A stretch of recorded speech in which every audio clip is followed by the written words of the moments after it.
తన ఆరాటం పోరాటం రాయలసీమ ప్రాంత వాసుల ఆకాంక్షలను నెరవేర్చడానికేనని ఎప్పటినుంచో ఆ సీనియర్ నేత చెప్తూ వచ్చారు. ఆశయాలు ప్రచారం అయితే గొప్పగా ఉంటాయి తప్ప ఆచరణ మాత్రం అంతంత మాత్రమేనని జిల్లావాసులు మాట్లాడుకుంటున్నారు. ఆయన కుమారుడు కూడా తండ్రి బాటలోనే నడుస్తున్నారనే చర్చ జరుగుతుంది.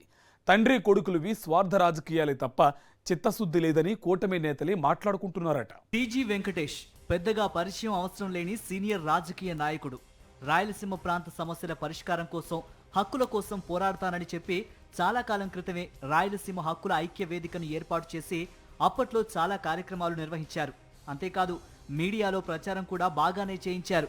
అయితే ఆయన ద్వారా సీమకు గాని కర్నూలుకు గాని చేకూరిన ఫలితాలు మాత్రం శూన్యం. సమైక్యాంధ్ర ఉద్యమ సమయంలో రాయలసీమ హక్కులపై టీజీ వెంకటేష్ గట్టిగా మాట్లాడతారని అనుకుంటే అప్పుడు కూడా అంతే. ప్రచారమే తప్ప గట్టిగా పనిచేసింది లేదు.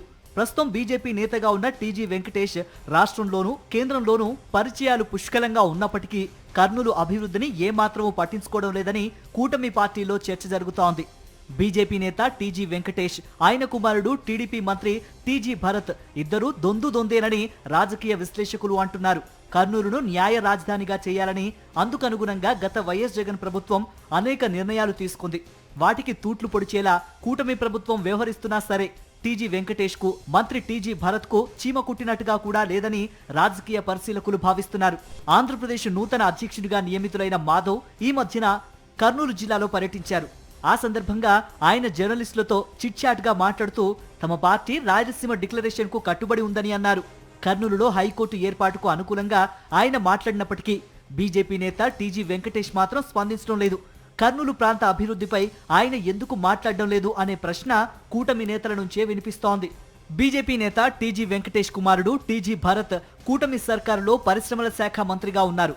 ఈయన హామీలివ్వడంలో వాటిని ఎగ్గొట్టడంలో తండ్రి కంటే 2 ఆకులు ఎక్కువే చదివారని రాజకీయ విశ్లేషకులు భావిస్తున్నారు. కూటమి మేనిఫెస్టో కాకుండా తన వైపు నుంచి ప్రత్యేకంగా నియోజకవర్గ మేనిఫెస్టో విడుదల చేసి ఎన్నికల సమయంలో ప్రజలను ఆకట్టుకోవడానికి ప్రయత్నించారు టీజీ భరత్. సొంత మేనిఫెస్టోను కర్నూలు నియోజకవర్గంలో ఇంటింటా పంపిణీ చేసి ప్రజలను తప్పుదోవ పట్టిస్తూ చంద్రబాబుతో సమానంగా హామీలిచ్చారు. టీజీ భరత్ మాటలు విన్న కర్నూలు ప్రజలు ఆయన్ను ఎమ్మెల్యేగా గెలిపించారు. దాంతో ఆయన మంత్రి కూడా అయ్యారు. అంతే, ఆ తర్వాత ఆయన తన సొంత మేనిఫెస్టోను చంద్రబాబు లాగానే బుట్టలో పడేశారు. సంక్షేమాభివృద్ధి కార్యక్రమాలు లేవు, ఉపాధి పనులు లేవు, వ్యవసాయ ఉత్పత్తులకు గిట్టుబాటు ధరలు లేవు. కర్నూలు జిల్లా ప్రజలు కూటమి పాలనను తీవ్ర స్థాయిలో విమర్శిస్తున్నా అటు బీజేపీ నేత టీజీ వెంకటేష్ లో గాని ఇటు ఆయన కుమారుడు మంత్రి టీజీ భరత్ గాని స్పందించడం లేదు.